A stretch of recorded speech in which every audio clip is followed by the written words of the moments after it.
श्री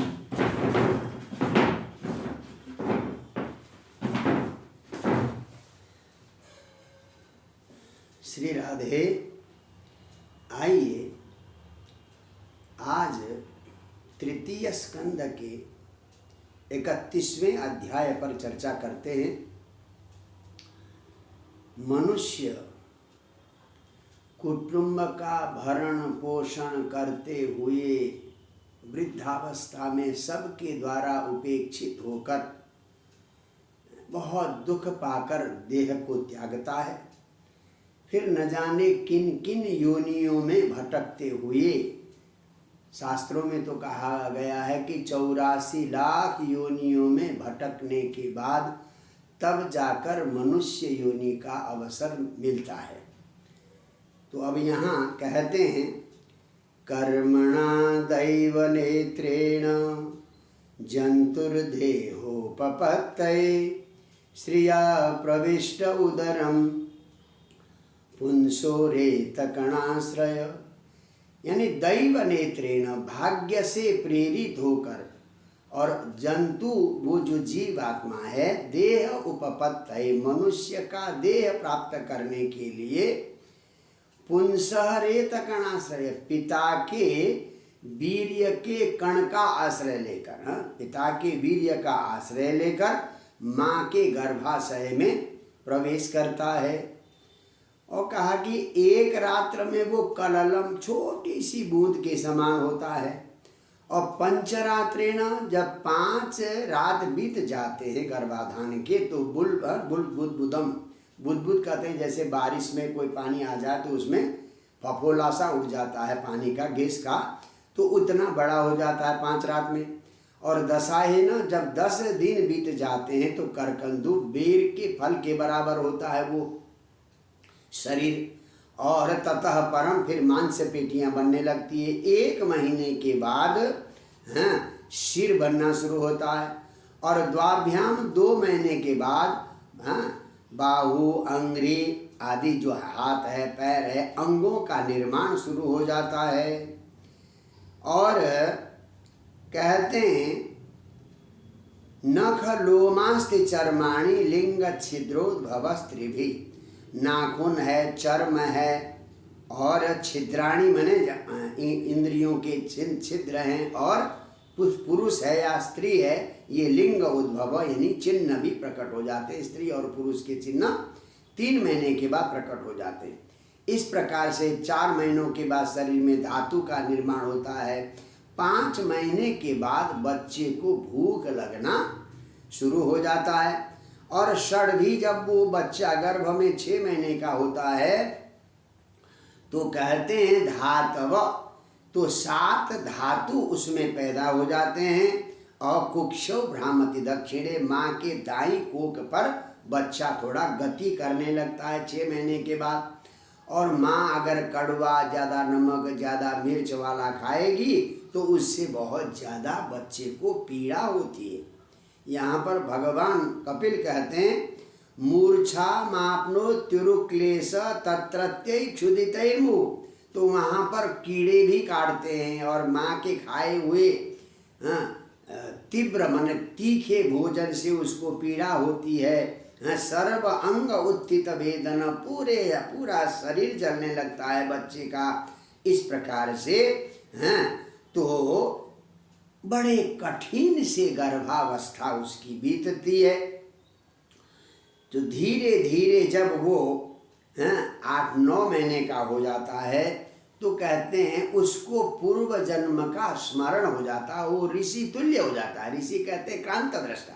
तो यहाँ पर उस जीव को, जो 9 महीने का जीव है माँ के गर्भ में, वो ऋषि तुल्य होता है और भगवान से स्तुति करता है, प्रभु मेरे कुकर्मों के कारण मुझे बार बार योनि मिल रही है, अब मैं इस योनि से बाहर जाऊंगा तो फिर मैं कुकर्म नहीं करूंगा, आपकी भक्ति करूंगा, आपका जो है स्मरण करूंगा, ऐसी प्रतिज्ञा करता है वो जीव।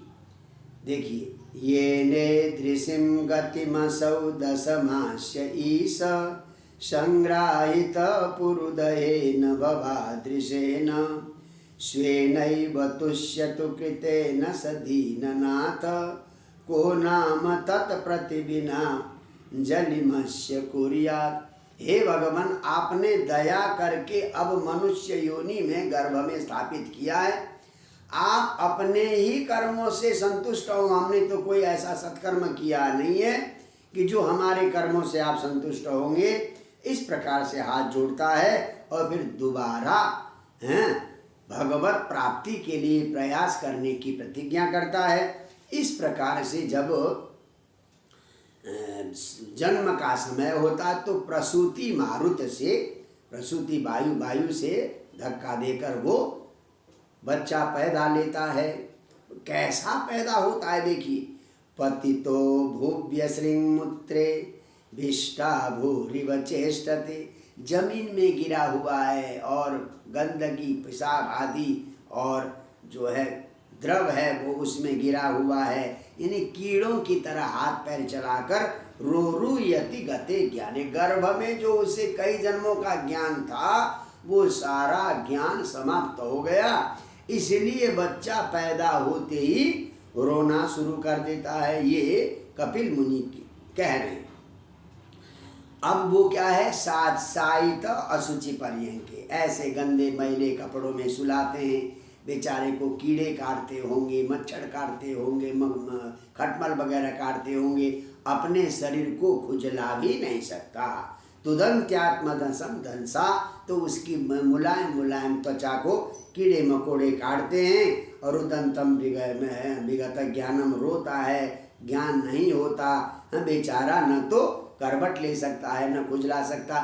इस प्रकार से बचपन भी बड़े कष्ट से गुजरता है मनुष्य का। अब धीरे धीरे देह के साथ हमारे में अभिमान भी बढ़ने लगता है। ज्यों ज्यों बच्चा बड़ा होता है त्यों त्यों उसका अभिमान भी आगे आता है।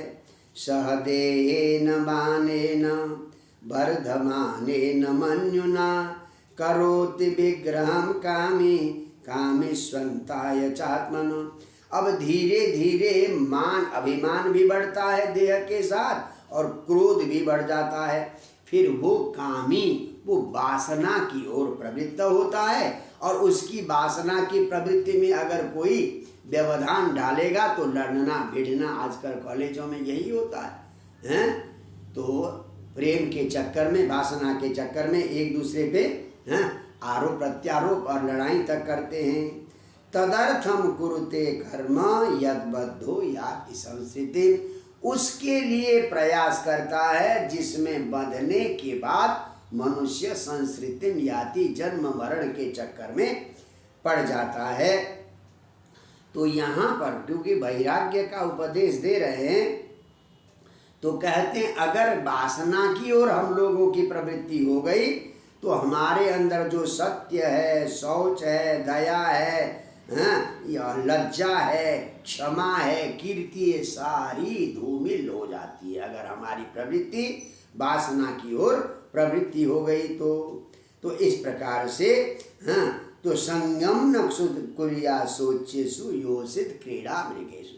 तो एकदम डिक्लियर कहते हैं जो योषित क्रीड़ा मृगेशु, यानी वासना वाली स्त्री का क्रीड़ा मृग माने खिलौना, खिलौना जो बन जाता है, चाहे पुरुष का खिलौना बने नारी या नारी का खिलौना पुरुष बने, ऐसे खिलौने बने हुए व्यक्ति से कभी भी दोस्ती नहीं करनी चाहिए। अब यहाँ पर भगवान कहते हैं देखो मेरी माया का कैसा प्रभाव है। बहुत बढ़िया श्लोक है, देखिए आप।